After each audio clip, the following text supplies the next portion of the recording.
Hey internets, it's Jake from Mini Terrain Domain, and this is something just a little bit different. As you may have noticed from the intro, and if you look up here at the title, and the fact that it's just me and Cari, that might be your first tell. It's a little lonely. This is something we've been talking about doing for quite a while, and here we are. Cari, you get to be the first of the interludes, as we're calling them. This is Interlude 1 Teera, Girl Interrupted. And what this is going to be is, this is a sort of like a chapter between chapters, a look back at the character in the first tier. Teera is currently in the story is level 3, but we're going to look at what has happened in Teera's past in a little more detail than the short flashbacks we've had in the campaign, and get a little more sense of the character. And we're going to do this for each of the characters in the coming weeks. The other thing that you need to know is we're not actually live. Hello, future people. Though we are in chat, probably.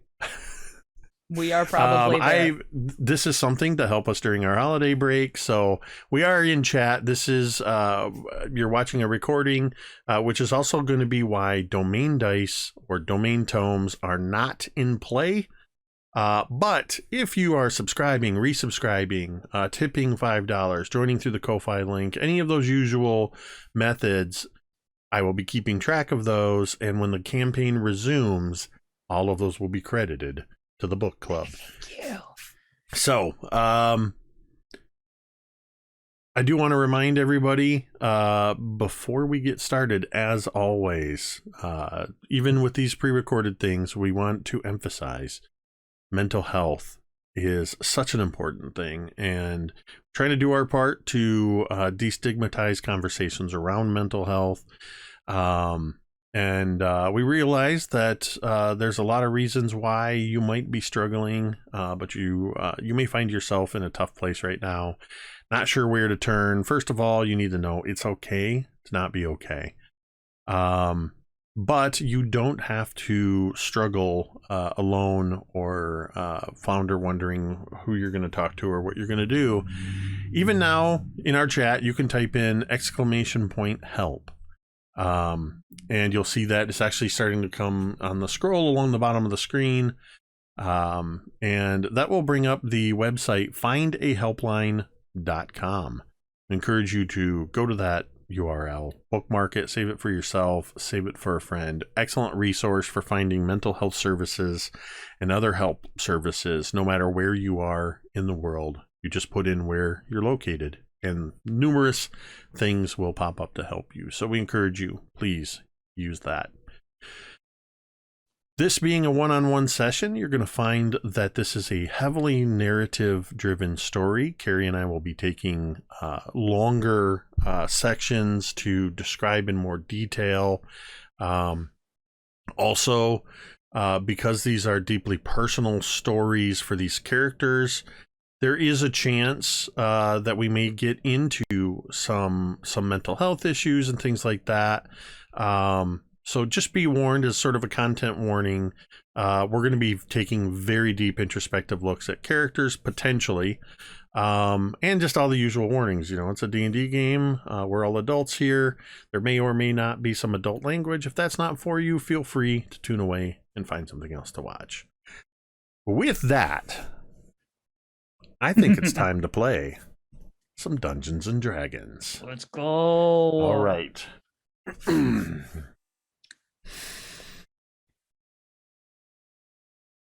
It's late in the year. The harvests have already happened. The weather has steadily been growing colder. Most of the trees have lost their leaves, and most of those trees now, you see, whenever you look outside, you see bony black fingers stretching upwards into a gray sky, seemingly perpetually gray these days. It's not at all unusual. This is, after all, you are past the month of Marpenoth, well into Uktar, also known as the Rotting, as whatever could not be harvested is left to decompose in the fields to provide, in the springtime, to provide fertilizer for the crops in the fields. Every day the air gets colder. You can almost taste in the air that threat of snow. It is by no means considered to be a dark time. Your small village has taken all of the necessary precautions to stock up, harvesting all of the wheat and all of the other crops, trading in earnest in these last months or so with nearby towns and the nearby Silvery Moon to make sure that you have everything you need. Your family and the families around have been spending every day chopping wood, hunting, gathering, fishing.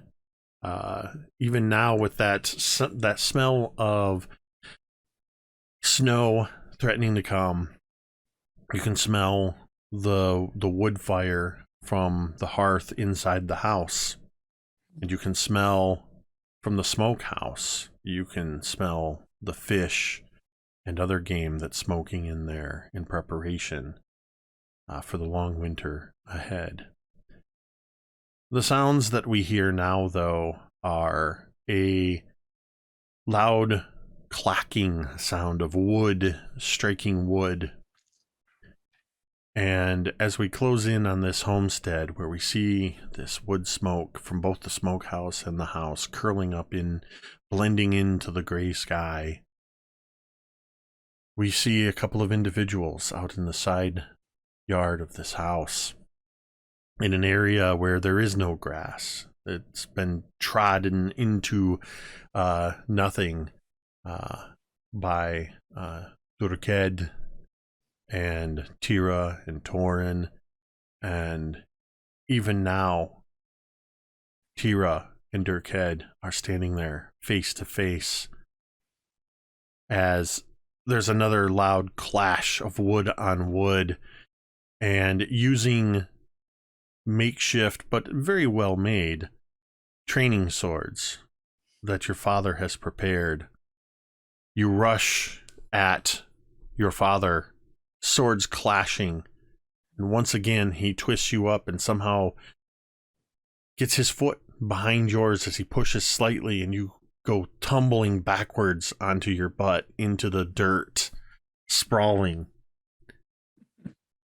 And now, laying prone on the ground, you look up as he holds his wooden sword a few feet or a few inches away from your chest. What do you do, Teera? Teera is, I imagine, laying there for a second, just like catching her breath and sort of reeling from how quick that was, and like how indiscernible his movement was. And yet here I am again on my butt, and Teera's getting a little bit frustrated and kind of just like pushes the blade away and like sits up and kind of like is brushing herself off. He's like, this would be a fair fight if you would just tell me how you do that. Then how would you learn? If I just tell you, you're just gonna do or try to mimic what I'm doing, and you're not gonna learn. Knock you on your ass a few times, you're gonna know you don't want to be there. That lesson has been taught very well. I suppose that... He holds his hand out to you to help you up to your feet once again. I accept his hand. You're watching the sword. You're watching my sword blade, aren't you? Oh, that's the most dangerous part of you. That is why you keep ending up on the ground. The most dangerous part of what I'm doing here is not just the sword blade. It's the person wielding the sword. Because you don't know what they're going to do. You know that blade will cut you. You know that it can pierce you. You know that in a blink of an eye, a sword blade, or an arrow tip, or any manner of weapon can end your life. But it doesn't do so of its own volition. It only does so because of the person wielding it. If you're not watching that person, you're going to end up on the ground every time. If the wrong person's wielding it, you're going to never get up again. Does that make sense? Teera sort of puffs herself up a little bit and is trying to like take in this lesson, just like, yep, like just kind of like trying. But anytime he mentions like the consequences of losing a fight when it's a real fight, it scares her like in a deep place, and she just tries to kind of not show it. Like, yeah, I think I understand.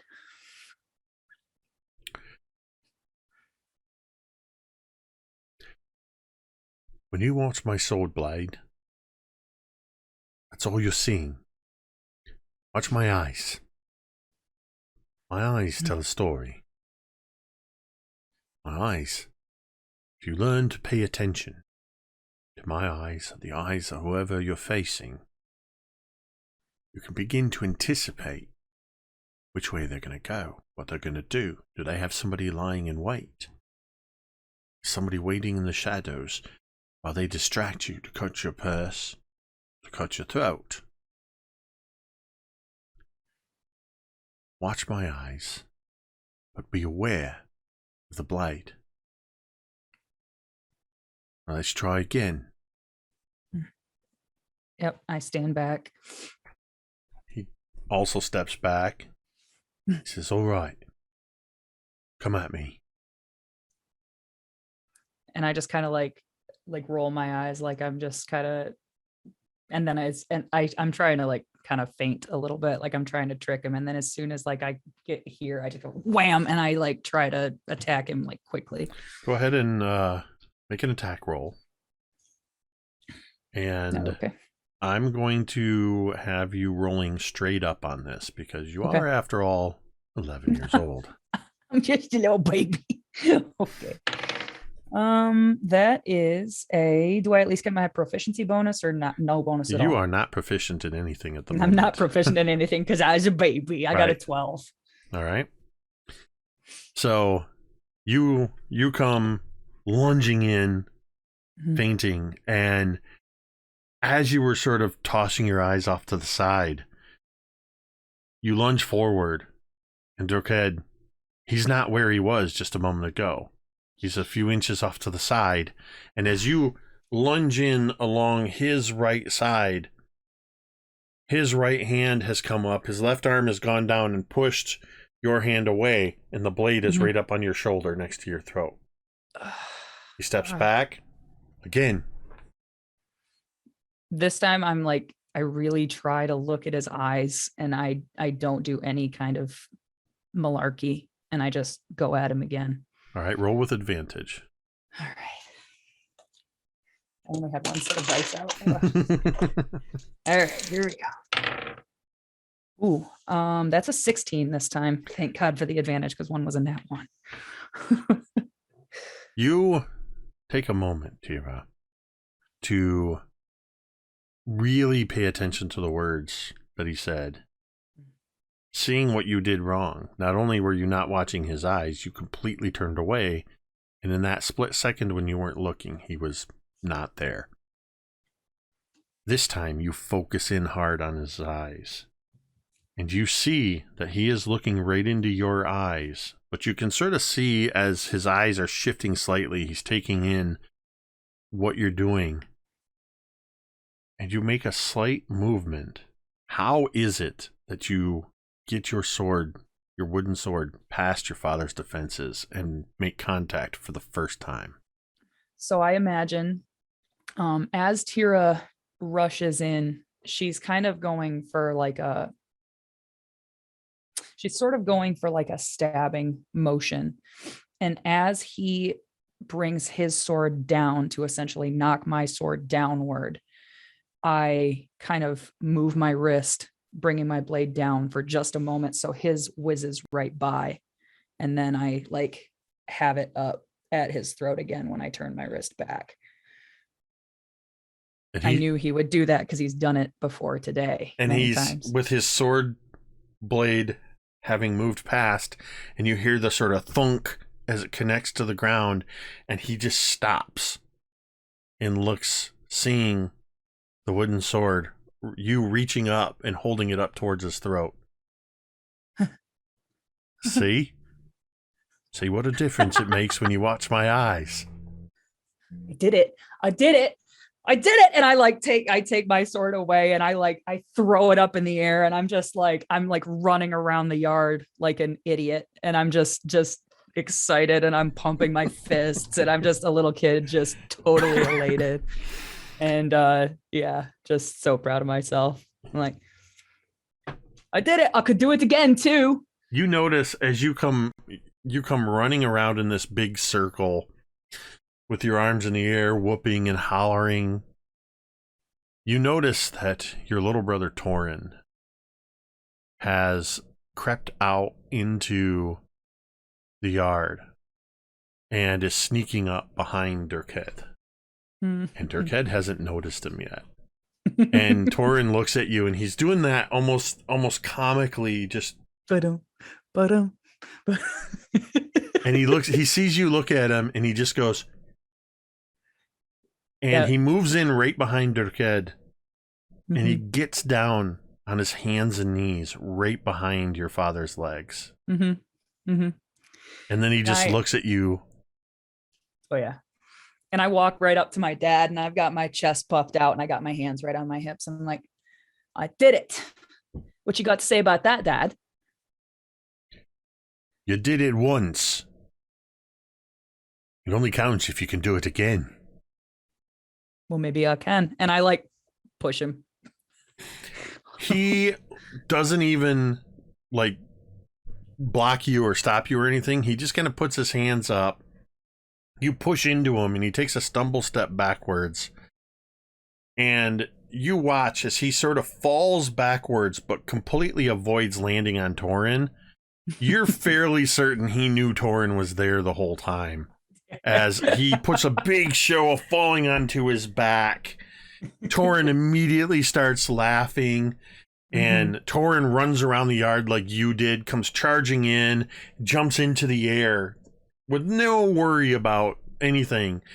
Comes flying in on top of your father, who immediately catches him and is holding him in the air as you're standing next to him, and he grabs hold of you and pulls you down. And for a moment, it's just the three of you just laughing and giggling, and you hear from the direction of the house your mother's voice. Children, that means you too, Dirkhead. And I get myself up and around, like, what? Oi, what is it, Mom? You got to wash up for dinner. It's time to eat. Mom, I don't have to wash up. I'm clean. If you're clean, then I am the High Leader of Silvery Moon. And I look down at my hands, and they are very, very not clean. And I'm like, fine. I'm like, Torin, we should go clean up. And would we have some kind of a wash basin nearby? Yeah. There's your property. You would have I imagine a pump well that you can go to, and anyway that part of one of your jobs is several times a day somebody has to pump water anyway as the winter months come to keep the pipes from freezing through. Sure. As you draw water up from the well. So yeah, you and Torin, as you kind of pick yourself up, and your father kind of picks himself up, and as the two of you prepare to go wash up, he just looks down at you. He's still kind of down on his knees, and he said, Remember this, Teera. of everything I've ever told you, the most important thing is always do what your mom says. And he just kind of gives the two of you a push. Yeah. And then he follows you over to the water pump. And Torin does this thing that he always does. He's small. He's 6. That as Dirkhead grabs hold of the pump handle, Torin grabs the end of it. And as Dirkhead's pumping it, Torin rides up, lifting his feet. He's small enough, his feet lift up about, 6-8 inches. And he just, I'm helping. Oh my God. And just filling a small, below the water pump, there is a little bit of a basin. Just filling it. It's very cold water, but clean. And you're able to wash your hands and wash your face. And a few moments later, the three of you come in to the small but cozy cabin that is your homestead. The main room. This place does. Your father built a couple of rooms off of this place. It has a loft area where you and Torin sleep, but there is a private room that your parents have off of the main room. Most of the cabin is sort of there's the hearth. There's in front of that there's a couple of chairs and a some kind of a like bearskin or wolfskin rug or something like that. And then a table, wooden table with a couple benches that you all take your meals at. The fire is also used where food is prepared. There's an area off to the side of that where you can already smell the aromas of Mom's been cooking, chopping vegetables and putting together a venison stew. It's well into the rotting season and into Uktar, and everybody knows when Uktar and Nightal draw that it's soup and stew weather for sure. And you are ushered into the table where the large wooden bowls, and there's some trenchers with a few additional vegetables and things, leeks and a wedge of cheese.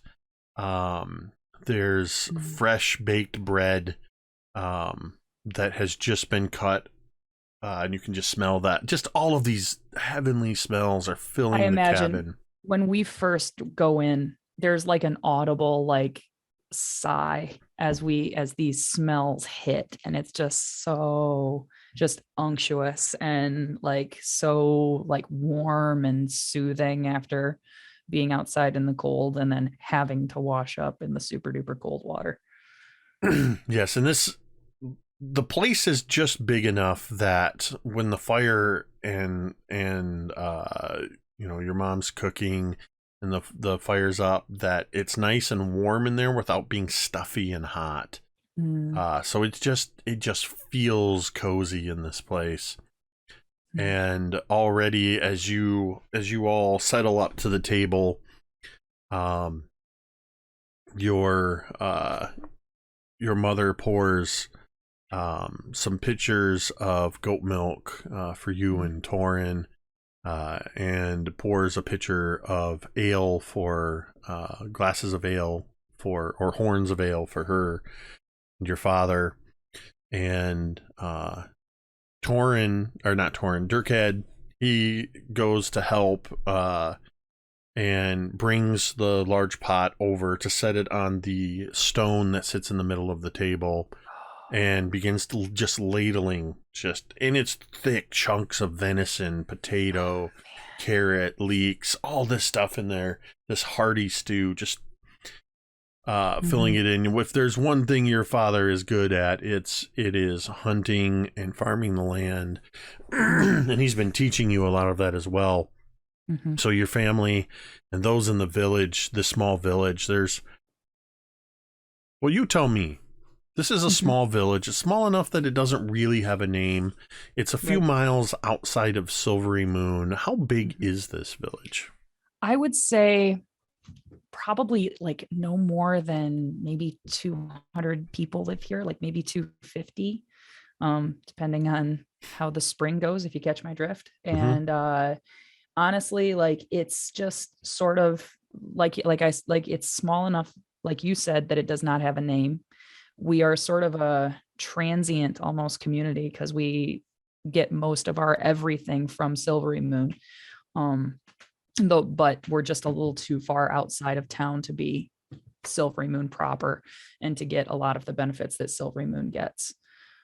As far as society goes, we are closer to the woods, so we can get venison and we can get a lot of the like produce that they can't, which is why we have our purpose here as well. We bring them a lot of that.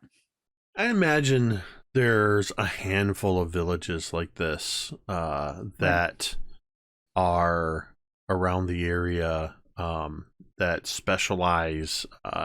Your little village is closer to one of the rivers that runs through. So a big thing that your family is able to trade in, of course, is in fishing. A Mm-hmm. little bit of especially in Silvery Moon, there's aged river logs are something that they like, Of course. for making their fancy furniture and things like that. There's some of the villages specialize um, in not so much providing lumber, but in providing. There's probably a village nearby that they specialize in taking the wood, pulping it, and creating paper. Mm-hmm. Silvery Moon has a massive library, Mm-hmm. a whole group of wizards there. You've just heard tales from your mother of this. So yeah, I would say that with an average household being somewhere between 4 and 8 people, that there's maybe not more than 40 Yeah. homesteads dotted around here. Yep. You have a couple of businesses. Dirkhead, he goes into the center of town during the days to work at the smithy, um, where he has learned and he knows how to make anything from nails and tools for building to repairing a lot of the tools that are used, axes and adze and mining equipment for some of the other villages. He makes pretty much anything. There's not a whole lot in the way of weaponry, though he does know how to make things. Mm-hmm. He's already taught you in Torin or rather, he's taught you. You've taught Torin how to make daggers. Um, and so he's sort of the primary blacksmith in town, but there's a few Mm-hmm. other places. There's a place that makes repairs and makes wagons. Places Mm-hmm. that deal specially. There's a small tannery in town. Somebody that specializes in tanning hides and things. Mm-hmm. And this is a community of shared labor. So within Mm-hmm. your own community, it's less about the exchange of money than it is about trading Right. services and goods.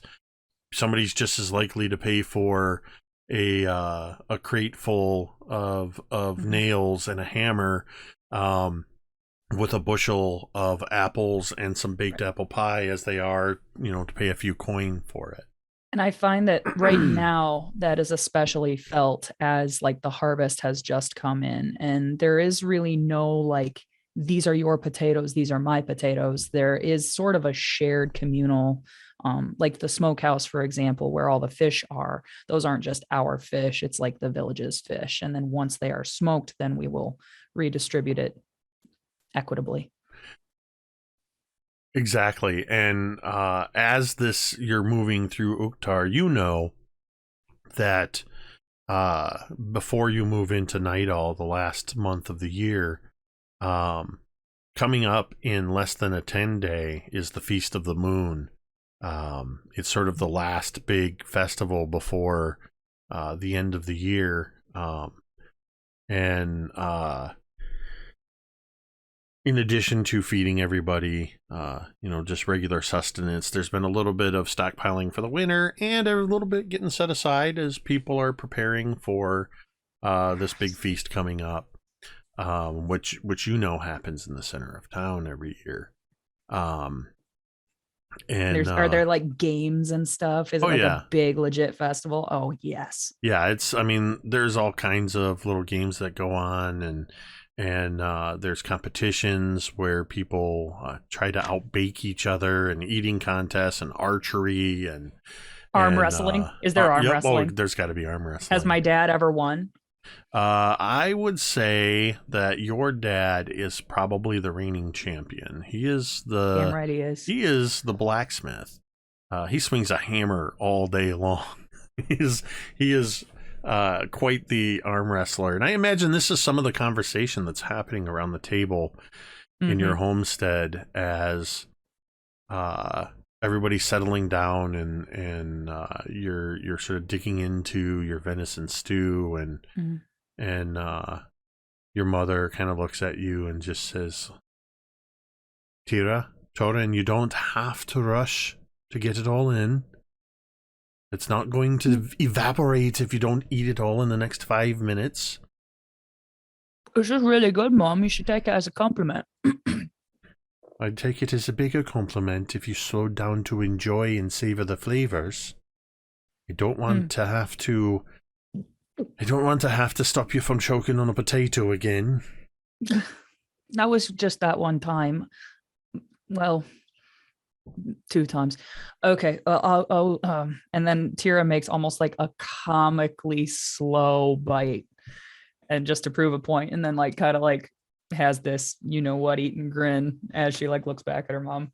And Torin is basically just mirroring a lot of what you're doing. Right up until that moment, he had was trying to stuff half a potato into his mouth, and then he kind of stops. And as you smile, he just smiles real big with like mashed potato half chewed in his teeth, kind of squishing it through his teeth. Oh, Torin. And I bump him too with my elbow. Your parents begin talking of the coming festival. Durkhead is just talking about finished up today with all of the tables. Mrs. Hotright wanted a whole new booth this year, so I had to set everything up for that. But everything's coming along quite well. I'm hoping the snows hold off just a little bit longer. We've got only 12 days until the Feast of the Moon.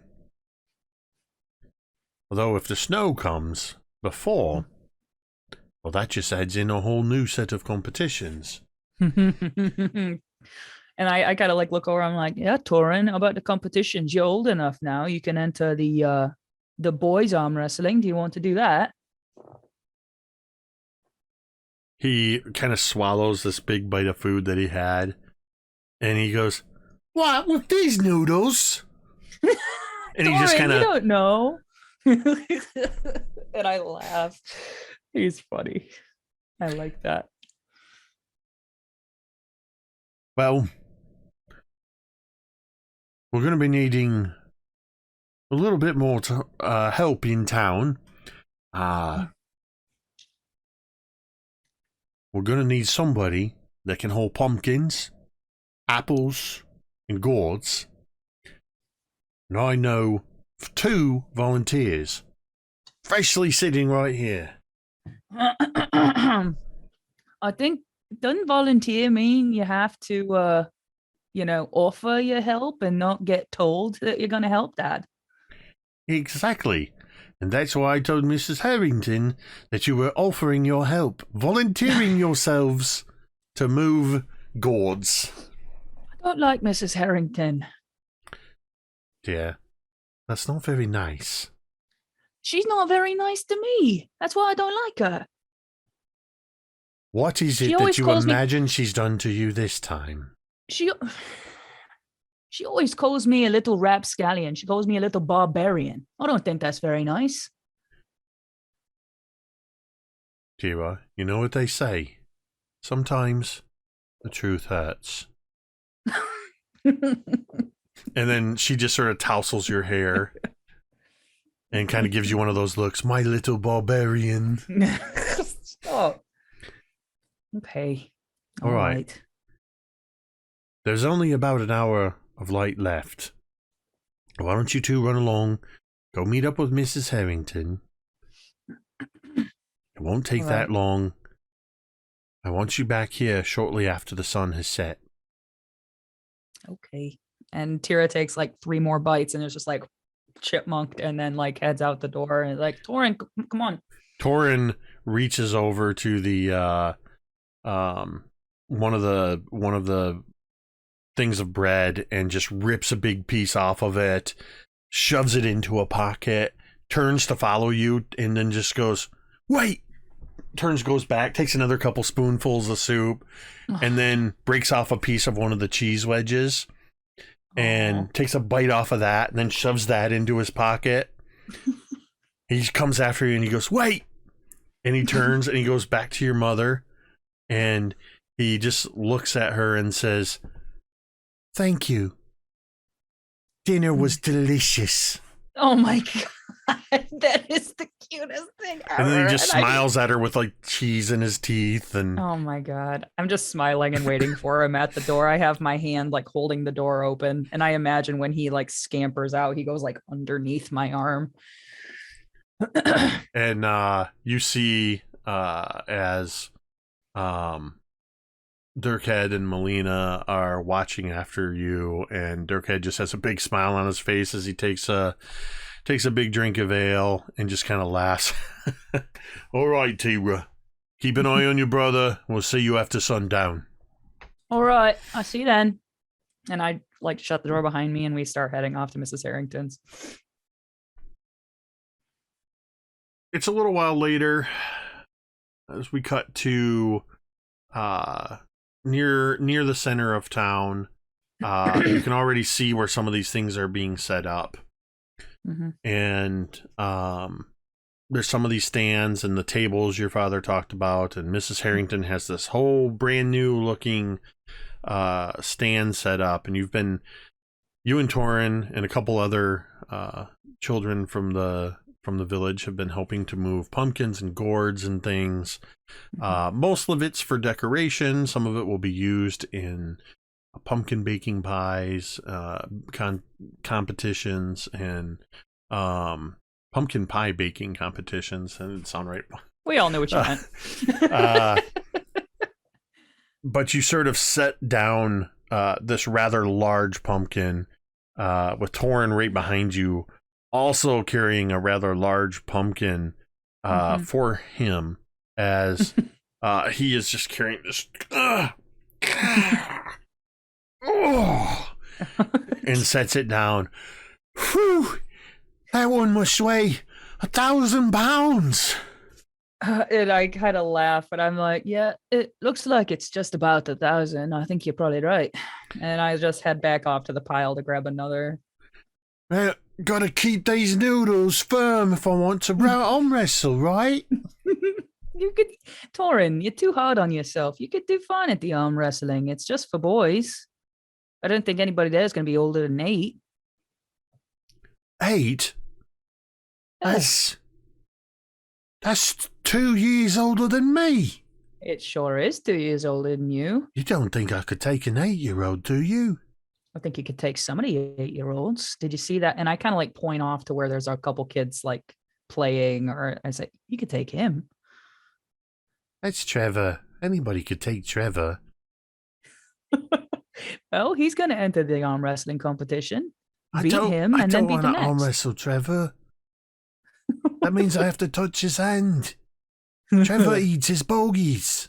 Yeah, that's a good point. That's a good point. You don't want That to would be arm like wrestle Trevor. touching Trevor's bogies, and I don't want that. That's gross. Yeah, tell you what, wait till next year, and then Trevor can't compete against you.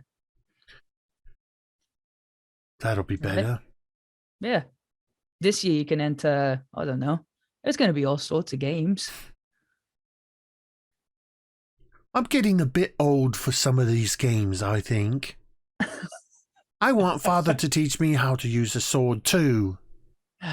You don't need to know how to use a sword, Torin. But what about a bow? Well, you I could want to use a go bow. hunting with you. Well, what you kind of already do. What about when we go and check all the traps out at the edge of the forest? That's That's kind of not like the same hunting. thing as hunting. And trapping is you're just putting a trap down on the ground and hoping an animal comes and steps in it. And then Well, you get Torin. the animal. You and Father go out and you go doing whatever, traipsing around in the woods and eating berries and whatever Mom's baked you. And then you wait and you stalk the deer. And then you get to shoot a bow and you get to kill it. Yeah, well, Torin, Dad didn't start taking me out until I was a little bit older than you. He'll take you out when you're old enough. It's Torin. It's how do I explain? It's a pretty big thing to kill something. It's it's strange. You don't feel terrible about it, but you feel something, and I don't want you to have to feel that yet. I don't think Dad does either. I mean, I know you're not supposed to enjoy killing things, and I'm not saying that, but I understand. It's different, as Dad says, when it's something that you have to kill so that we can eat and so that we can have our warm clothes. That's true. That's true. And Dad's already taught me about giving thanks and to the land and to the goddesses and the gods that provide for us.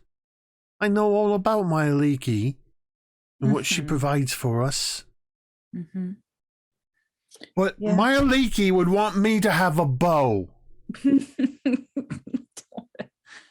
Oh, well, I promised her I wouldn't shoot a unicorn ever. Never, never, never. I know you won't shoot the unicorn. Well, tell you what, we'll see. We'll go talk to one of the carpenters here, and we'll see if he can make you a little bow. I bet you he could. I don't want a little bow. I want a real bow. Torin, you're a little boy. A real bow would be twice your size. I'm a big boy for my age, even if I do have noodle arms. Torin.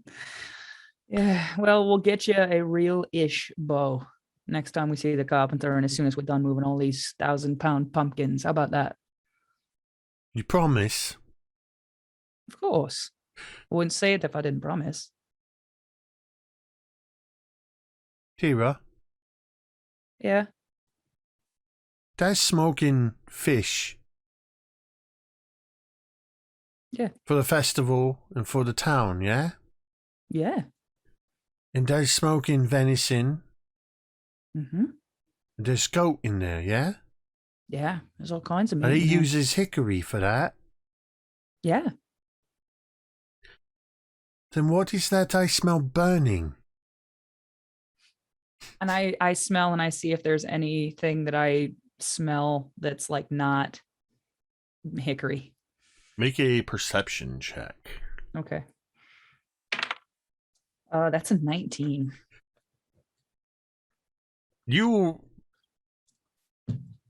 This is your home, this village. Mm-hmm. You are accustomed to the smells of this village. People keep goats, people keep animals. As Torin was talking, you're familiar with the smells of the smokehouses, the chimney smoke. But what you're smelling right now, you didn't really realize that you were smelling it until Torin drew attention to it. Mm. You smell wood and straw burning. Mm. And it's a thicker smell than it smells a lot like in the springtime when everybody gathers a lot of deadfall and they clear out the fields and are burning off all of the rotted stuff. Oof. It's not a smell you should be smelling right now. And as you turn, you see the sun is pretty much gone.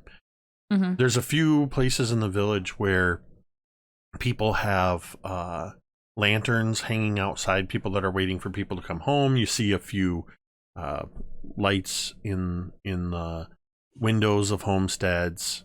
Okay. And you're noticing that in this light that you're seeing a haze of smoke coming from the other side of town. Mm.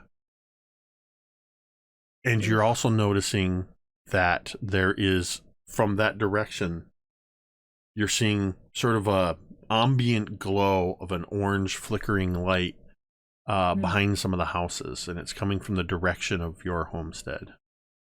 Okay. So I'm like, Torin, come on. I think we should get home. We can do the rest of this tomorrow. And I kind of like start walking quickly. I don't want to like alarm Torin. So I am walking quickly, but I'm walking back towards home. How about how far away is home? Quarter mile? Yeah, Something like about a that? quarter mile. Okay. And you're starting to move, and Torin is just following along with you. Mm-hmm. You notice there's something different. There's a palpable change in the atmosphere around you as the sounds of night, just something just sounds different. You realize you can hear sounds that you shouldn't be hearing. You hear horses' hooves. You hear what sounds like a crowd. Not a crowd. It sounds like when the festival's in full swing and you're coming towards it from home, and you can hear people laughing and having a good time from a distance, but there's no joy in this sound. Okay. And you suddenly hear as a horse comes charging down the street right towards you and Torin. I need you to make a dexterity saving throw. Oof, wow. That is a 21. You see this horse, and without even thinking, you've already got Torin's hand. Mm-hmm. You just scoop Torin and kind of do a roll, throwing yourself down on your shoulder, and you dodge aside. And as you do so, you're sort of laying prone on the ground in a jumble with Torin. This horse goes charging through the street, and you see that it's Mr. Miller, who is the grocer in town. Not grocer, the general store, runs the general store in town, is being dragged behind this horse that's just running, and you just catch a look almost in slow motion as this horse goes by, and you see Mr. Miller's face, eyes open, and the side of his head is caved in. Oh my as it goes charging by. Oh. And you start to hear from all different parts of the town, you start hearing people screaming. Oh no. And you hear more horses' hooves as people start charging in the town bearing torches. Some of them are throwing them on top of houses and buildings. You watch as just across the thoroughfare, there's a building where somebody comes charging by and they throw a lantern through one of the windows. You hear glass breaking, and you see some people, a man and a woman, come charging out from inside, and they both of them, they barely step out. Then the same person who threw the lantern in pulls a sword that just catches the light for a moment and just swings it down. And as he charges off, you see this man and woman lying on the ground. What do you do? I grab Torin. Is it clear? Is he seeing all this too, or is he still kind of jumbled up or on the ground? Or Like he's obviously He's, realizing stuff's going on, but has he seen like the most horrific parts of it? I think because of the way you kind of grabbed him and pulled, he did not see Mr. Miller. He didn't see these people get cut Okay. down. But he knows something is definitely wrong. What's Yeah. going on? Teera, what's Torin, happening? Torin, calm down. We have to get home. We have to get home now. Can you run? Are you good? I can run. And I help him up a little bit, and then I start running, not as fast as I can because I want to make sure I don't lose Torin, but I'm running pretty fast towards home. You and Torin begin running. You realize almost immediately that the main thoroughfare is not the way you want to take. Along the north edge of the town is closer to the woods. But you can already see that there are several people on horseback charging the town, setting fire to buildings, cutting people down. If you charge down the middle of the street, you are likely to not get very far. So I definitely like duck down like beyond the buildings kind of and stick to that shadowy area, like avoiding any of these guys on horses. And just kind of trying to make my way back towards home, running when I can, but then being sneaky when I have to be.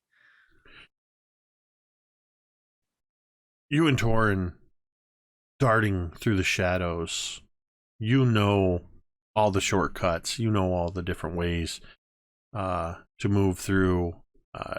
You're one of the best of the hide and seekers of the village kids. You move through the shadows, and these people on horseback don't seem to be concerned with two children running through as they're going through the main heart of the town. You do notice a couple of times as you dart through houses that these are houses that are on fire, and you've caught glimpses as you've gone by of the families within or that owned it, as you see usually the father and or mother lying dead in the street in front of the place, but you've also heard screaming as some of the children and some of the people are not being killed or cut down. They're being grabbed and dragged off somewhere. Okay. I'm doing like, this is like horrible, obviously. But Tira's focus right now is to get Torin, to protect Torin, and to get home to see if their home is still standing, if their mother and father are still there. Yeah. Kind of a indescribable focus. You continue charging through, and you get to a point where you have to duck into the woods to cover the last couple 100 meters. You come bursting out of the woods not far from where your homestead is, to see that the smokehouse is completely ablaze and flames are pouring out of the windows of your house. You see that there is a couple of bodies lying in the snow in front of the door, about 30 feet from the open door of the homestead.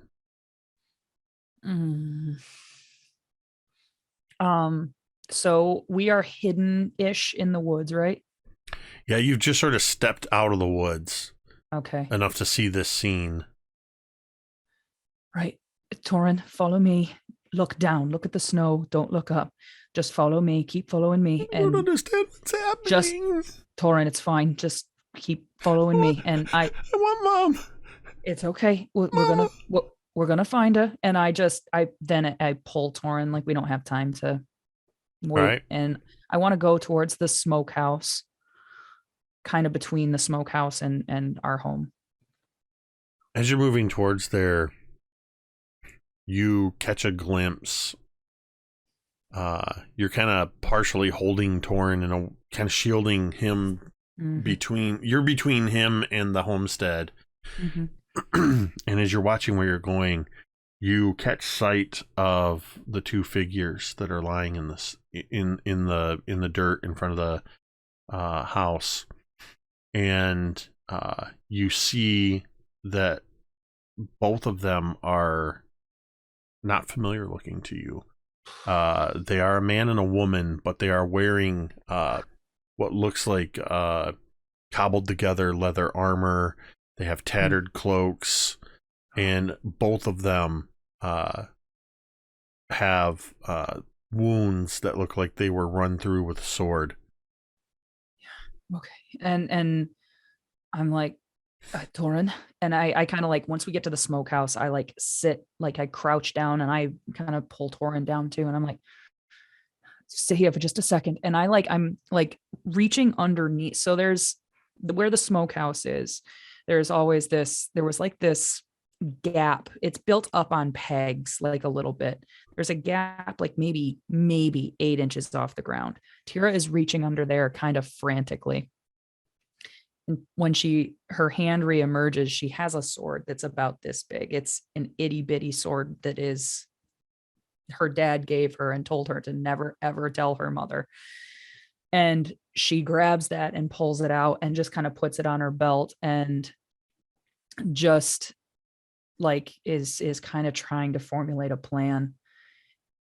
And the more she hears screaming back towards the village, and the more she sees this glow that you mentioned before getting larger and more encompassing, the more she realizes that we can't risk going back into the village. As you are crouching down and you're reaching in to pull this out, you suddenly feel hands on your shoulders, big, like adult hands.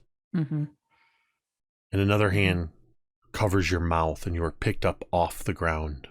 And I'm just wriggling and kicking, and I'm like throwing elbows and like I'm trying to scream, but obviously it's not very loud through his hand. Teera, or her hand. Stop moving. It's your father. Oh my God. And then I'm like, I just kind of like look like I'm trying to turn my head, but he still has me pretty tight. And I just like, yeah. Hush your mouth, girl. And he sets you down and he forcefully turns you around, and you see that you can see that he's covered. There's soot on his face. You can actually see what looks like a gash across his face. And blood is running down from next to his eye. All right. What's happening? No time to explain. It's some kind of a raid. You need to get Torin, and you need to get out of here. This is... Where's Mom? What happened? Come with me. And he brings you back around to this other side, and you hear this sort of sudden crashing sound as part of the roof of your house collapses in. And he leads you around the side, and there's a horse there. It's already saddled up. It's actually, you don't recognize this horse. And you see that it's got some saddlebags on it, but it's a decent horse. And he just immediately picks you up and sets you in the saddle. And then he sets Torin up in front of you. And I'm like taking the reins, like I'm trying to like kind of get ready and like make sure Torin's like secure kind of, and I'm just doing what he's telling me to do. He looks at you. He says, all right, you're going to have to ride. Ride south. They came from the north. Ride south. We'll look for you when we can. Don't stop here. And he runs off to the side, and he grabs what just looks like a dirty sack, and he actually next to the smokehouse, he kind of kicks at part of it, and he picks out some partially charred, but just whatever's there that he can get to that's not fully burned up, pieces of smoked fish and venison, and he shoves that up at you, and I take it.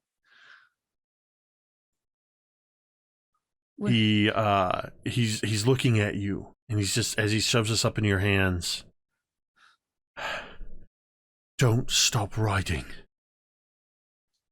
And he he kind of just does a couple quick checks looking at the saddle, and checks the couple that things are good on the horse. Yeah. And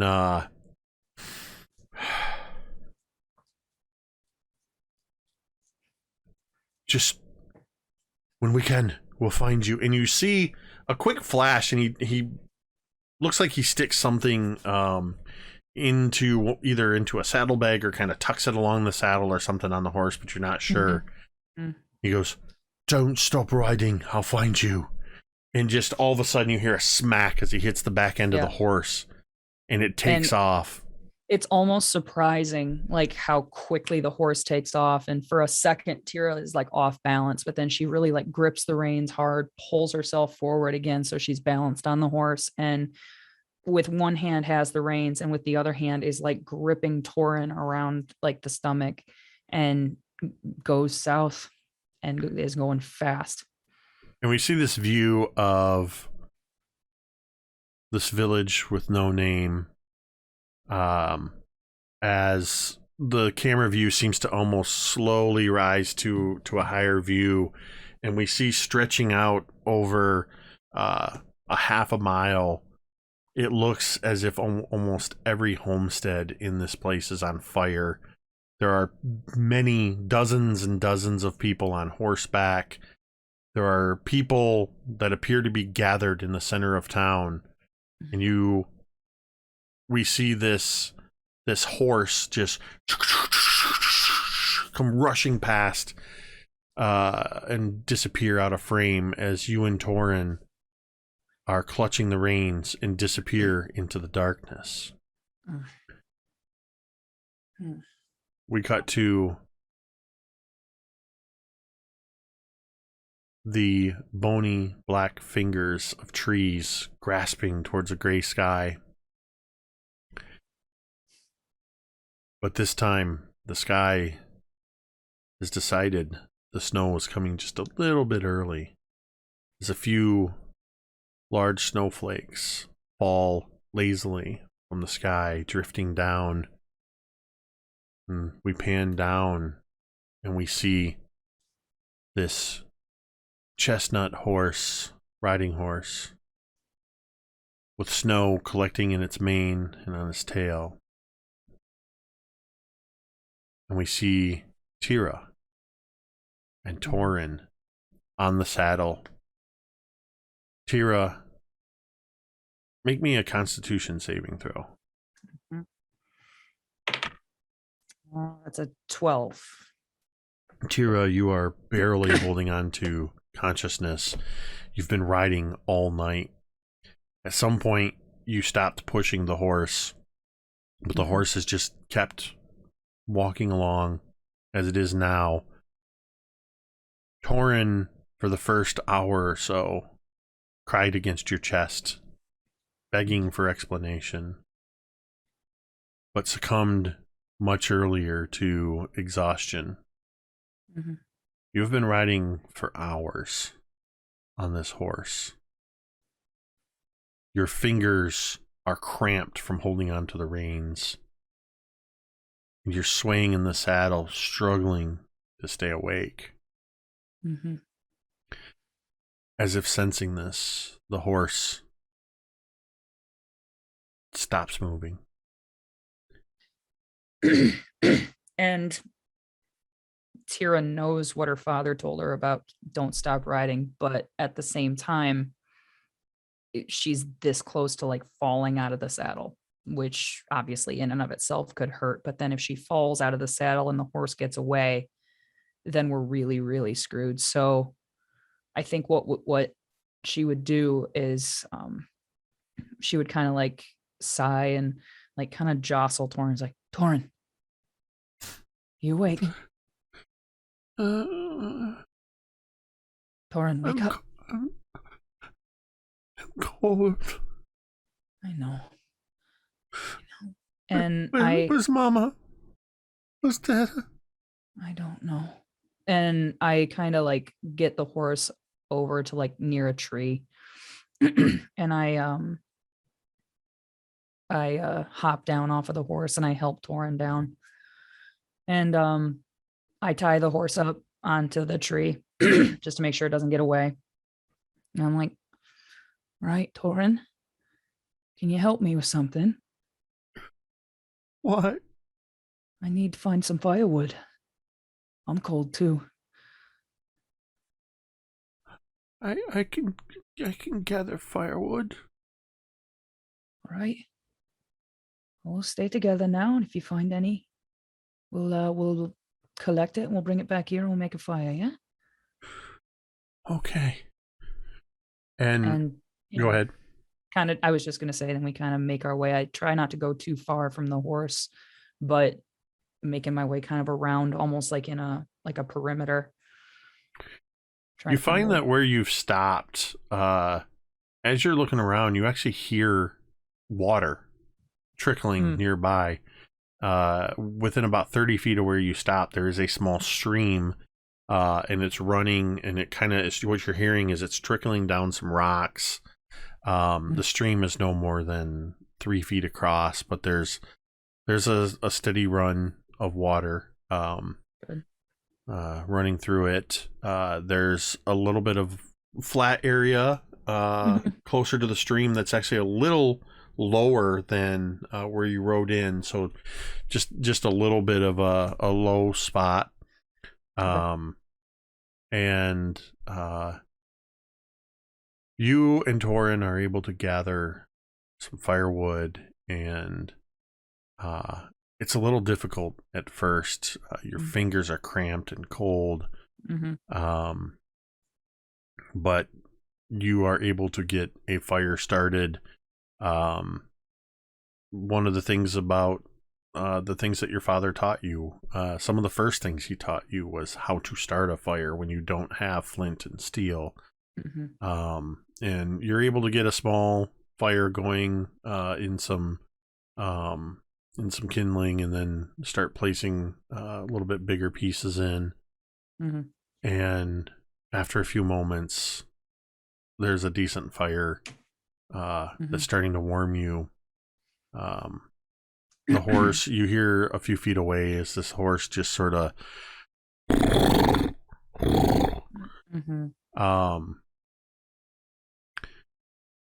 you know that you've been riding all night, which means this horse has been riding all night. That especially in this weather, if you're going to be here for a little while, you maybe don't want to leave the horse saddled up.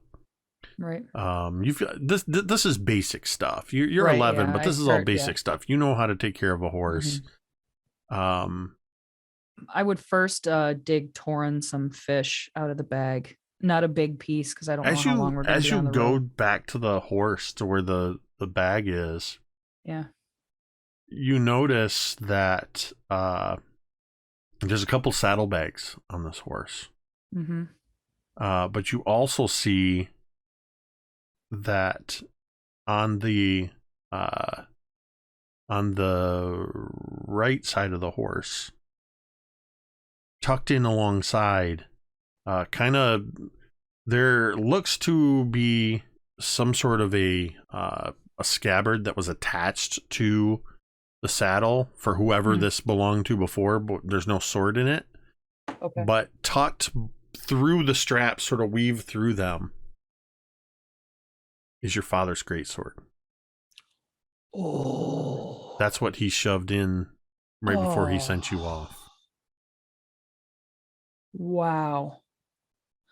Um, for just a second, so I imagine Tira's on the opposite side of the horse from where Torin is as she makes this discovery, and almost immediately, like her eyes fill up with tears, and she like is like this close to breaking down, and she kind of almost is, but is like holding her hand over her mouth really, really tight, kind of silently weeping because she kind of Torin is on the edge already and she doesn't want him to see her crying. So she like just feels like the great sword and it's huge. And so she doesn't even want to take it out of this like stop this thing yet just because it's gigantic and she doesn't know if she can like get it back in and it's heavy. So she just like touches it for a second and is just like wrecked, and then just kind of goes about getting Torin some fish and um, unsaddling the horse and kind of going through the rest of the saddlebags just to kind of take inventory of what we have. Yeah. You find within the saddlebags, you find a couple of thin blue cloaks. They look like they were just possibly extras from whoever had this. There's not much about them. They're a little worn and tattered in places. There's about 6 copper pieces in the bottom of the bag.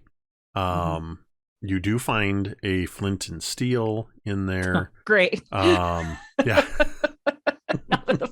Teera almost laughs like despite herself at that and like just shakes her head and like puts it like in a pouch that she has on her for next time. And there's a couple other just odds and ends in there that are just some very basic supplies that couple things you probably don't even understand what they are, but there may be a silver mirror in there, but nothing of value beyond what you found. And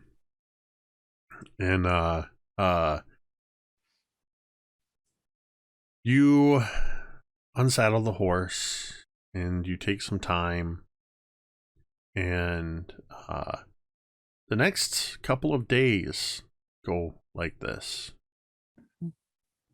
You and I would make sure Torin has that cloak, and I would obviously keep one for myself as well, just to keep him warm specifically at night. And then like I'm kind of checking in with Torin as best as I can because I mean again at the end of the day I'm 11. I'm not handling this well either, but like he's gotten very quiet in the last couple of days, and that is kind of concerning. he probably about the third day. So each day you're going easy with the fish. You know that the little bit of stuff that he gave you is not going to last you very long. But you're continuing to move through the woods. You're not entirely sure where you're headed. You have a general idea from the movement of the sun that you're heading towards the coast, and you know if you get to the coast you can go north or south and you can find cities or roads or something like that, but you're not 100% sure where exactly you are. You do know that you've got maybe another day of this food before you're going to have to start setting some snares or trying to hunt something yourself. You find. So while I apologize, go ahead. I was just going to say, as we're kind of riding, we're not going at like a breakneck pace anymore. I'm trying to show Torin, because he's still sort of just like sitting in my lap, and I'm trying to show him and teach him how to set a snare, like a rabbit snare. And it's just sort of like a little loop in a piece of string. And it's like I'm just trying to like show him how the knot works and like describe to him where it's best to set a snare. Like if you're looking for like rabbit, you got to find a rabbit trail, and then like you can't just set it anywhere. So yada yada yada. I'm kind of Teera is almost desperately filling this silence. And whether that is for Torin's sake or her own or both is kind of unclear. Torin kind of listens and nods. And at one point, he just looks up at you while you're sitting around the fire on this third day. Teera, when I said I wanted to learn how to hunt, I didn't mean right now. I didn't mean I wanted to go on a hunting trip right away. I know. Where's Mom and Dad? And at this point, I kind of like, so we're just sort of sitting around the fire, and I scoot over so I'm like closer to him. And I'm like, Torin, I don't know. I don't know. I don't even know if they're still here, Torin. So we have to worry about us now. You and me. Right now, we're all we got. If something happens, if you know which way we're going, right? You said which way? We're going to the coast. Which way is the coast? It's the direction that the sun sets. Good. That's west, if anybody asks. If Dad always said the sun rests in the west. It's a good way to remember it. Yeah. Yeah, we're headed west. And if something happens that we get separated, you go west. Why would we be separated? You're not going to leave me. No. Torin, no. I would never leave you. But things happen that we don't expect. I think you understand that now more than most. Teera? Yeah. Are Mom and Dad dead? Did those bad people kill them? I don't know.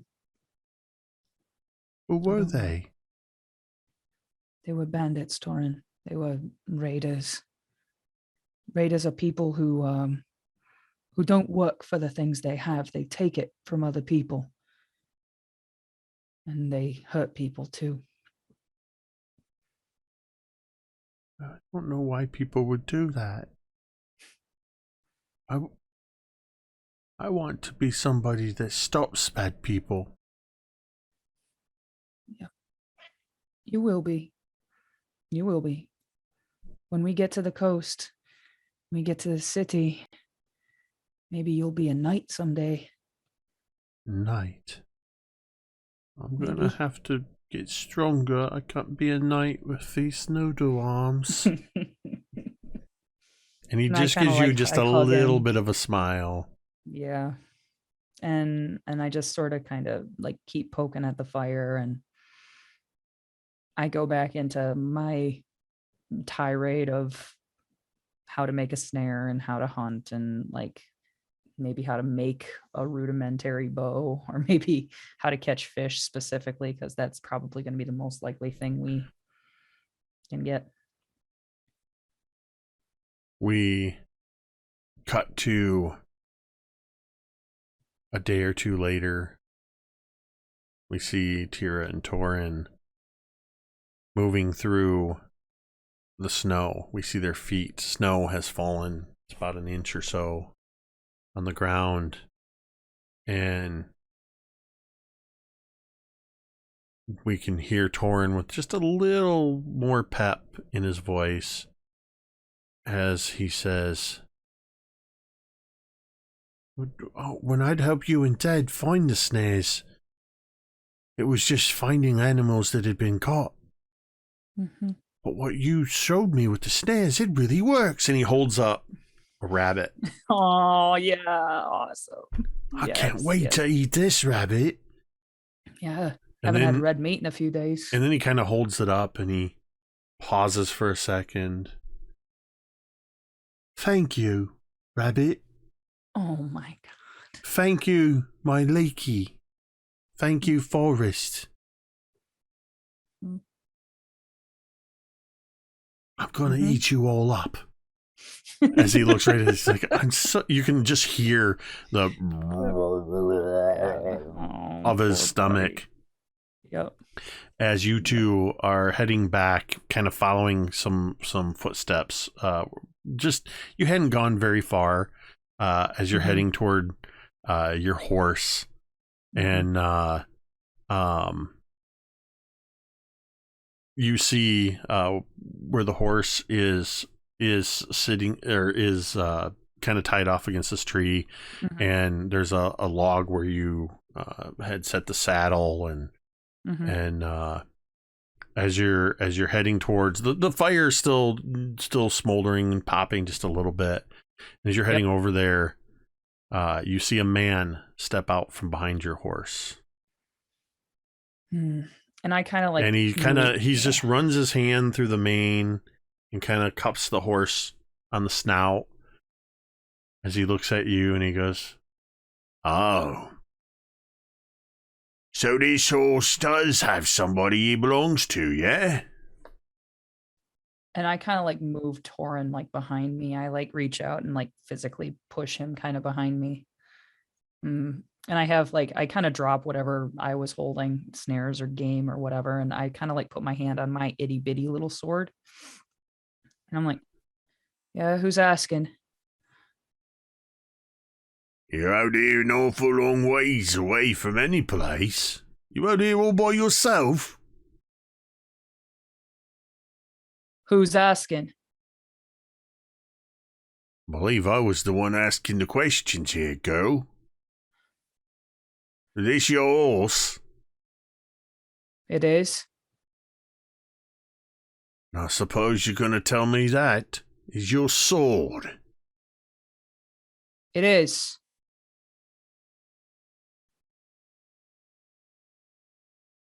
Come now, go. Who'd you steal it from? It's mine now, and that's all that matters. Now, who's asking? You got some fire. You got a rabbit there. And I Boy, like, let me see your rabbit. Torin, don't. Torin. Come on, lad. Let us see your rabbit. Torin just presses into your back. Yeah. Listen, if you're hungry, we'll give you this rabbit. There are others. We can be on our way. I don't need your rabbit, girl. I can get me a rabbit anytime I want.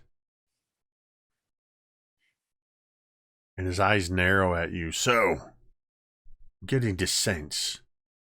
It's just you? Is this your brother? And I just kind of, I don't say anything. Well, we're going to have some time to get to know each other. And he kind of goes like this. And the two guys that were behind the trees that you did not notice reach out, and one of them grabs at Torin. I pull and another my sword one out. grabs at you and already has his hand on your wrist. And you're an 11-year-old girl. You're struggling. Go ahead and make an attack roll at disadvantage as he comes in, as you try to take a slice or a stab at him. Okay. Oh, jeez. That's a 7. You go to swing this sword, and he just puts his hand on your wrist, and you can't move it. You can't. And he guides your hand around, holding it until it's in front of you, and then he kind of presses it up against your own throat. Careful, girl. Wouldn't want to cut your own throat with this blade now, would ya? I want to kick him in the balls. Make an attack at disadvantage. Damn it. You know what? Damn it. I'll give you a straight up roll on that one. I'm looking him in the eyes, if that helps. Thanks. That's an 11. God. You take a good swift kick, but this individual is wearing extra clothing, and you just kick into leather pants and maybe catch a bit of thigh, and you hear from behind you where the person has your brother, who you thought was a man, but when you hear their voice, she tried to kick you right in your satchel. Oh my God. It's a good one, girl. I've kicked him there a few times myself. And I'm shaking. I'm so angry. And I'm like, still like, I'm struggling against his hand that has my wrist. And it's just, I'm not strong enough. You need to stop fighting, girl. You've been caught. There's nothing for it. And they begin to drag you and Torin over by the fire, and you can now see as you kind of come up, and there's an area where you had set up your little simple camp. You see 3 horses where these 3 individuals have come in. And then you hear more horses' hooves, and you see another 6 horses come in from the side with men and women on them. And a guy comes in on the lead horse, and he says, "We checked the whole area. There's no other tracks. There's no other people. There's nobody around. Looks like it's just these 2.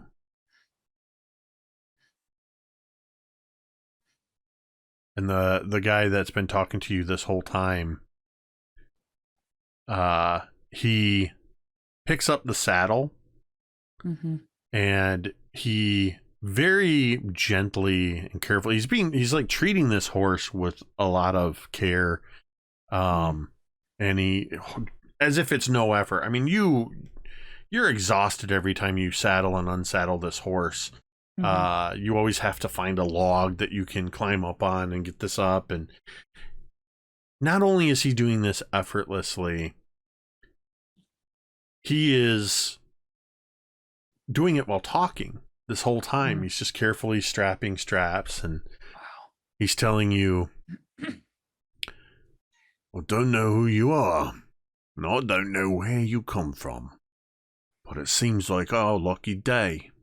We got ourselves a nice new horse, nice new saddle, shiny new sword," as he looks over where your father's greatsword is still kind of leaning against the tree.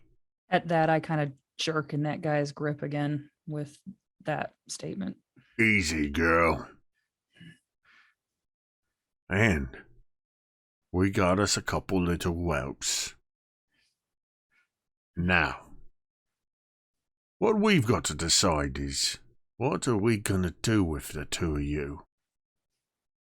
You're all skin and bones. Wouldn't be any good to eat you.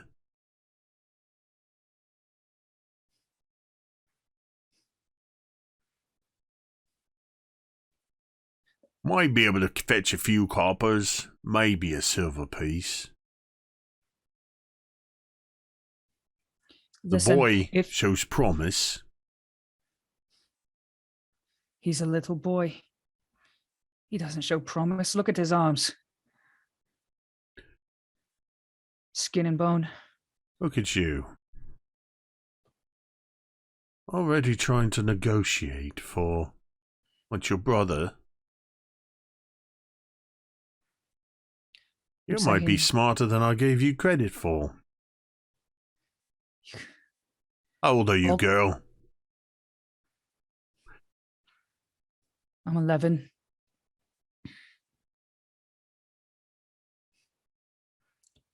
You could listen. I'll come with you.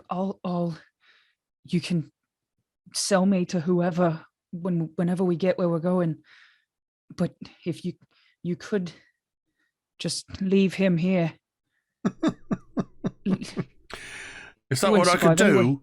Do I have your permission to sell you or whatever? He's not worth anything.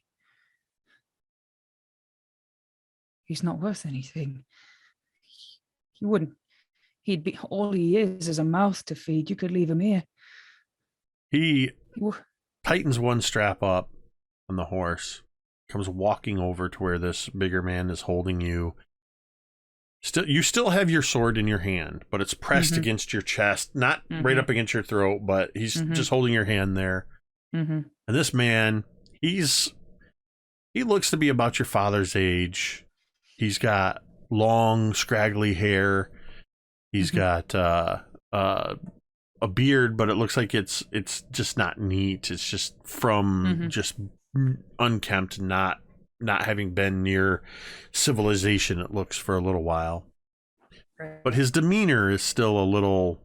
there's something about him. He just seems to have a little bit of... I don't want to say refinement, but he seems less coarse than the others. Okay. As he walks up to you. And then he walks over to Torin. He crouches down. What's your name, boy?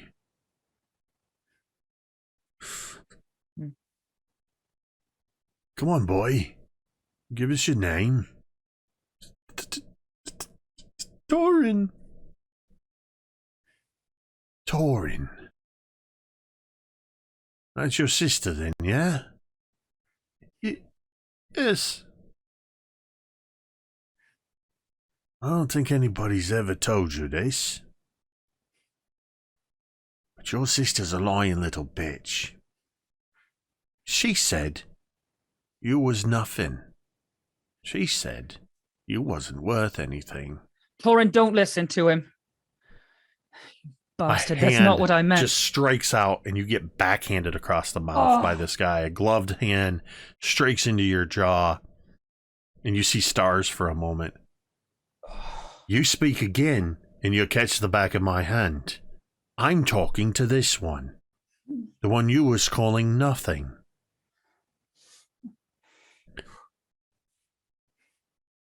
Torin. Don't ever let anybody tell you you're not worth anything. Especially your family. If you could call her that. I look at Torin. Am I in a spot where I can make eye contact with him? Yeah, you can see him. And I'm just shaking my head.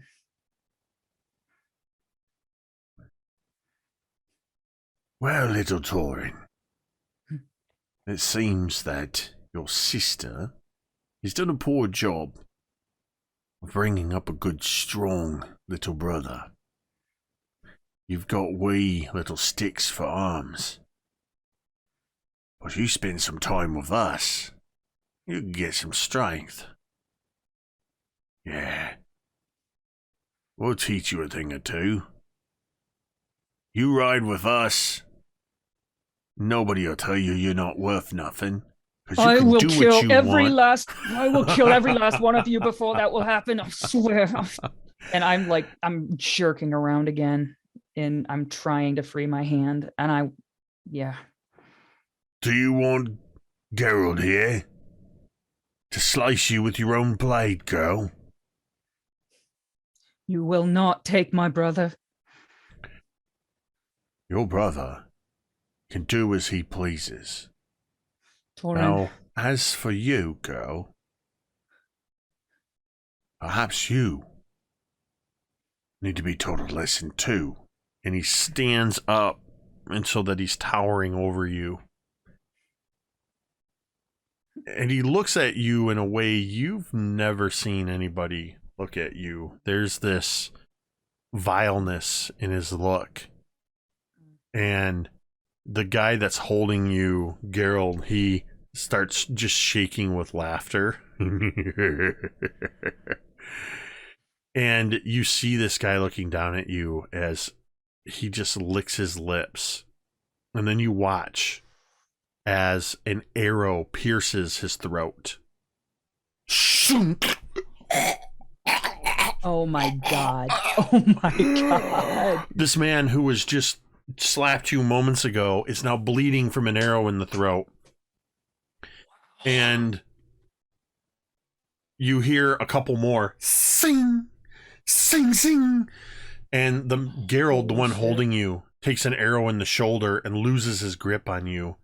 You hear the girl that was standing by Torin as she cries out as another arrow strikes her. Wow. As arrows are shooting from within the woods. And it's chaos. I have no idea where these are coming from exactly. It is absolute chaos. So my first instinct is to run to Torin and practically like drag him. He's probably like this whole situation. He's got jello legs right now. So I like practically drag him and almost like throw him up on the horse. And like I'm trying at the same time to get up on the horse myself, but like I can't find the log that I was on earlier.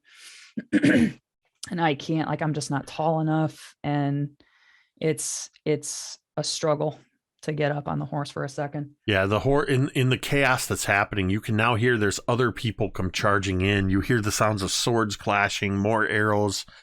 You already see of these 9 or 10 people that were around you, you see 3 of them are dead, lying in the ground dead. And as you're struggling to get up on the horse, you also, what catches your eye is your father's greatsword still leaning against the tree. Oh my God. Okay. So I hurry over to the greatsword and I pull it, and I'm pretty strong for my age, but it's heavy. And what I do is I like kind of lace it into the saddle, like where it was before, and on the horse that Torin is on now.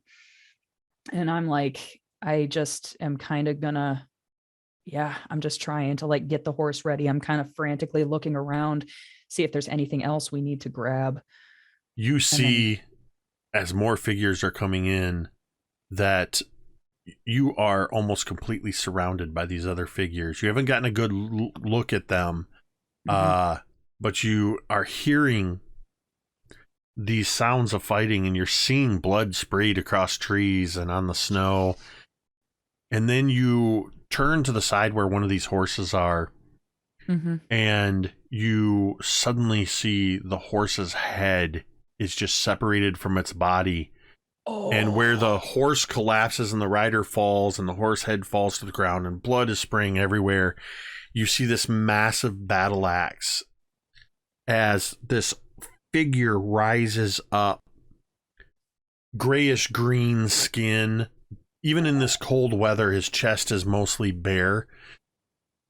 His long hair is pulled back, but some of it is hanging down in his face. And he looks up, and with a roar, you just hear this, and you see the tusks sticking up as a full orc warrior is standing there. Shit. So he's close, and Teera knows there's no way she'll be able to like scramble up onto this horse before, like, if he wanted to, he could close the distance. So she just looks up at Torin in the saddle and just says, Torin, get to the coast, and whacks the horse with the broadside of like her little short sword as hard as she can, and hopes that spurs the horse to go. You see Torin's eyes wide as he cries out, Teera, no! Whack. And you smack the horse, and the horse takes off. And as it's running off, within 10 feet, you see the sword that you tried to stick in through the side just falls out into the snow. Okay. It's about 10 feet away from you. Yep. I try to go get the sword. You run over to the sword, and as you run to it, you see it partially sticking up through the snow. You are down on your hands and knees, and you watch as your brother is just disappearing into the trees. No one is pursuing him. This horse has just taken off, and you see his blue cloak just, and that's the last thing you see as he disappears over a hill, a change in elevation, maybe 50, 70 feet away from you. And about maybe 20 feet away, you see up in, or you see from one of the trees, another green-skinned individual, this one a woman, also having a very warrior look about her. She steps out from behind a tree, and she's holding one of these bandits.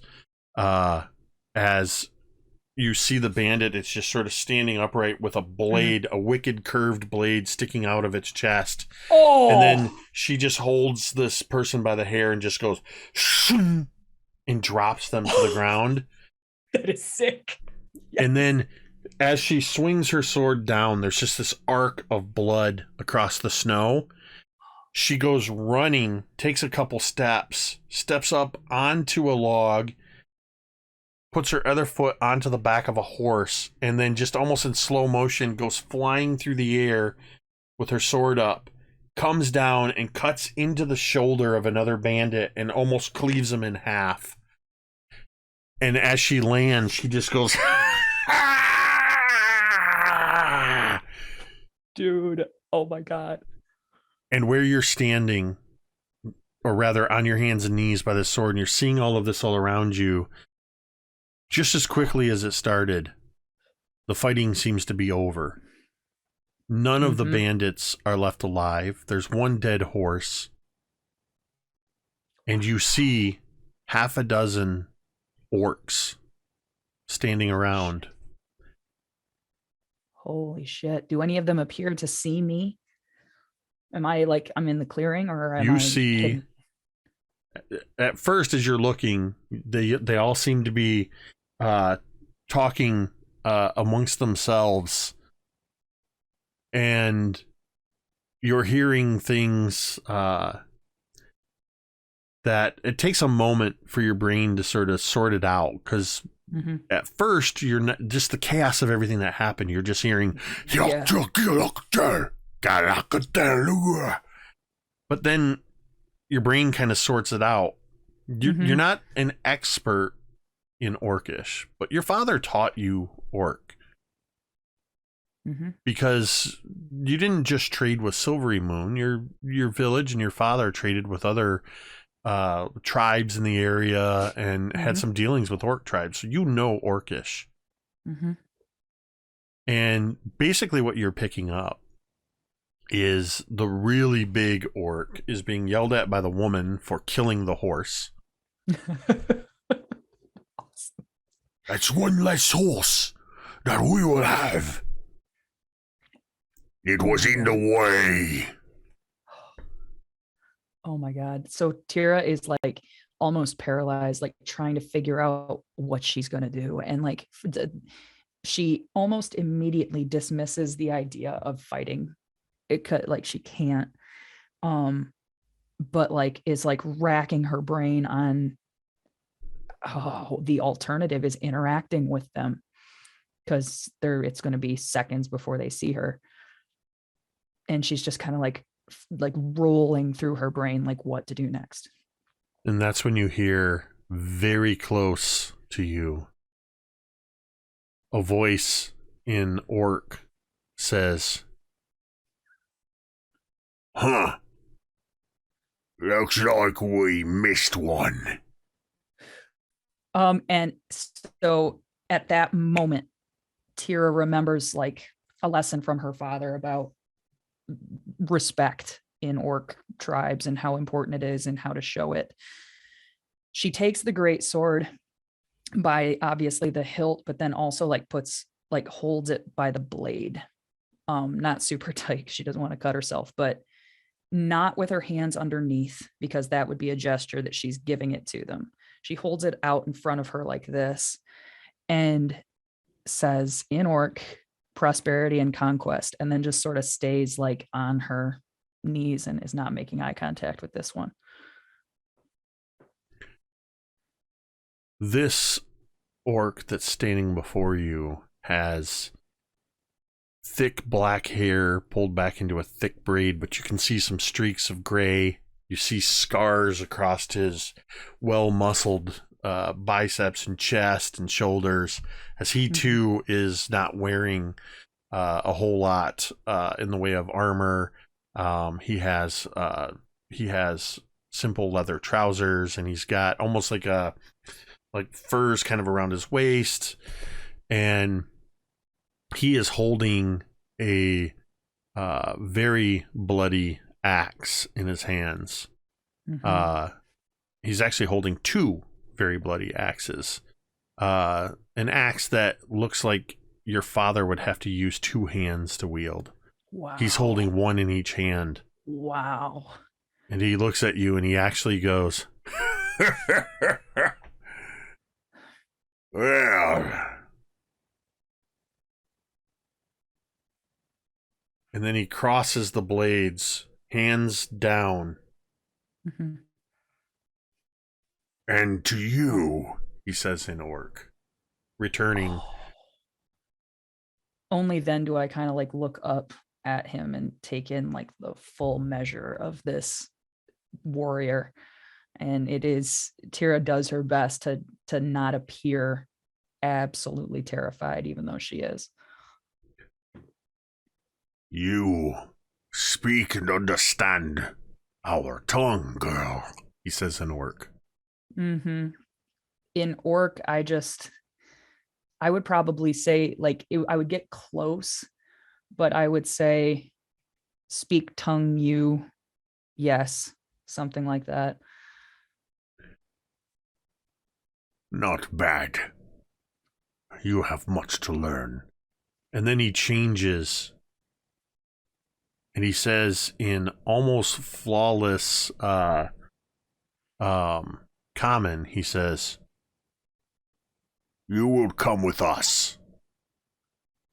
And then when he starts talking in common, it's all broken. It's like this one phrase, and he probably does a couple phrases he learned really well. Yeah. What time is it? Where is the library? Yeah. Donde es la biblioteca? He looks at you and he says, in common again, you're Orcish. Can be better. Speak your common tongue better than Olgun. Come with us. You will. And he is going to reach down and offer. He actually takes one of the axes and sticks it in a loop on the side and one on the other side. And he reaches down to you with the now empty hand, palm up, offering to help you up. Okay. And I put my sword like in the snow, like just to show that one more time that I'm not a threat. And I take his hand and I kind of get up to my feet. In Orc, he says, looking around, and then looking in the direction of where you sent Torin off. It looks like you have a story to tell us. Teera just nods. He turns to a couple of the others. The woman that you saw just leap off of the back of the horse and cut one of the barbarians down, and to another one. And he just barks a quick couple commands, and they leap onto horses and they go taking off in the direction that Torin went. And the rest of them start gathering up. You see that some of them have already started to gather up the horses that are still alive and are gathering them up with their own horses. And this orc puts you up in the saddle of a horse,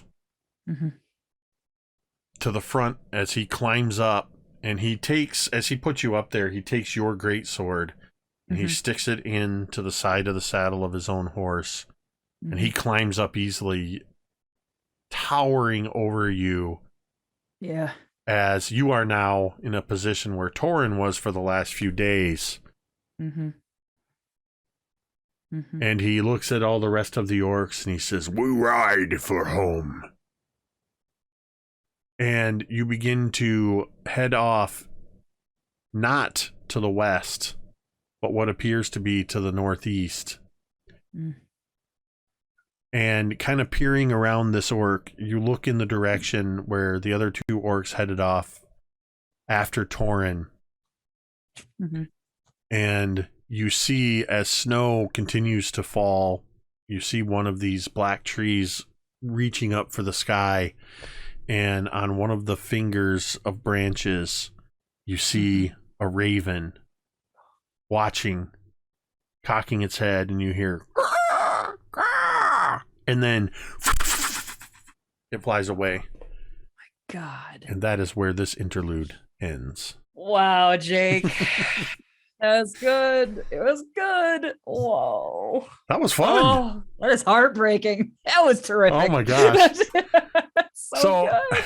Yeah, I had So to good. message you partway through because Yeah. No, I was feeling it. I was like, there's no way we're gonna I mean, it was kind of like, so we had ambitions that I was going to do like 3 parts and touch on 3 different points of Teera's life.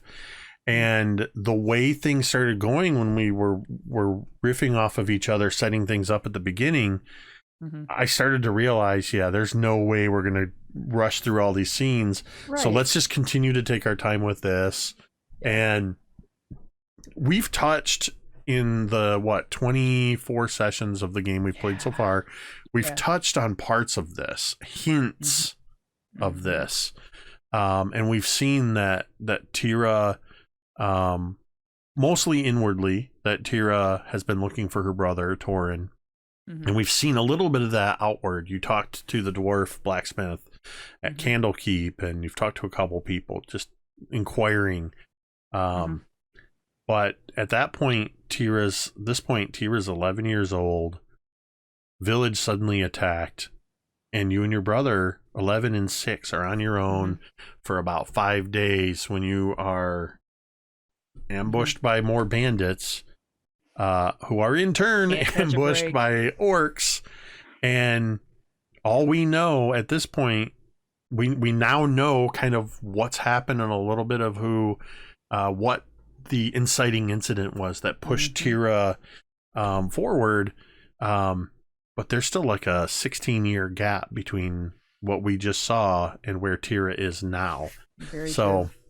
I'm so glad you made the decision, Jake, to kind of take the deep dive into that one thing rather than try to hustle through some of the other goals that we had, because I think that that's the point of this, is the deep dive. So I think that that was a good decision. And we'll continue to look at all of our characters throughout our regular gaming sessions. You'll see glimpses through flashbacks, memories, dreams, and just character revelations as characters start to open up to one another. But these interludes, the plan is, this with Cari and I was the first one, interlude 1. We're going to be doing 4 more, one with each of the characters. You'll have similar looks. The plan is that at each tier, we're going to also look back at some other aspect in taking a deeper dive. For the plan is for this to be a level 1 to 20 campaign. So that means that somewhere between level 6 and 10, there'll be another look back between 11 and 15, and between 15 and 20. To deep dive on things that we uncover throughout the course of the campaign. A lot of what we've talked on here is based on things that Cari, you provided to me, some incredible backstory elements, and put together some little cliffs notes that let me riff off of what you did there. And then we just set up some scenes, we had fun with it, and so good. This was a lot of fun, taking the time to have just the spotlight on one character for for almost 2 hours in this session. So, Yeah. So fun. Yeah. Thank you so Great. much, Jake. That was great. Well, thank you. That was some incredible role play, and we had a few rolls just to kind of see, could you really? I mean, yeah, it would have been funny if you'd have gotten a good kickoff on his in his nuts. I figured it was worth a shot. Yeah, definitely no worth it. And maybe you could have gotten a poke with the sword, and who knows? Yeah. But yeah, this was a lot of fun. Very good. You should be seeing each Monday night for the next few weeks the rest of these unfolding. As we said at the beginning, this has been pre-recorded. So if you've joined us at any point during the game and wondered why we're not responding to things with domain dice and all that, it's because, or why we're very, very active in the chat. or yeah, we should be very active because we should be watching. Hi, future Jake and Cari. Hello. But yeah, stay tuned for more of these. And when you're not watching these interludes, whether you're watching them when we premiere them on Twitch or later, the VODs are always available each week on youtube.com/mini terrain domain. Or you can catch us on Monday nights at 8 p.m. Eastern for our regular Candlekeep Mysteries, Scribes and Scrolls, as we continue through these adventures. We're going to go ahead and we're going to end this interlude the same way we end every stream. And you can say it with me if you want. Oh boy.